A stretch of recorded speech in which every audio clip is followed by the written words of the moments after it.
ஆனா இப்போ எப்படி இருந்த நான் இப்படி ஆயிட்டேங்கிற கதை மாதிரி ஆயிடுச்சு.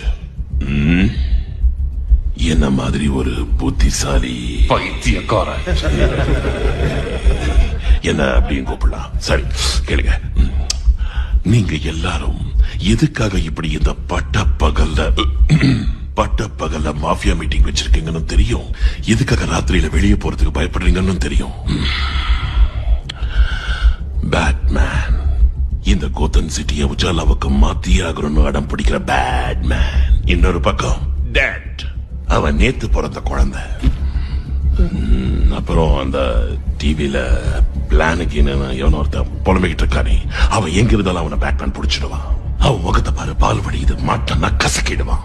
அதனால என்கிட்ட ஒரு பிளான் இருக்கு. அது வீடு கொடுக்காம விஷயத்த சொல்லு. ரொம்ப சிம்பிள். பேட்மேனை போட்டு தள்ளிடுவான். இது அவ்வளவு சிம்பிளான விஷயம் தான். இன்னும் ஏன் கதையை முடிக்காம இருக்க? இந்த உலகத்துல எதுவுமே ஃப்ரீயா கிடைக்காது ராஜா. உனக்கு எவ்வளவு வேணும்? ஆளுக்கு சைபாதி. சிரிக்காதீங்க பிரதர்ஸ், அப்புறம் சிரிப்பா சிரிச்சிடுவீங்க.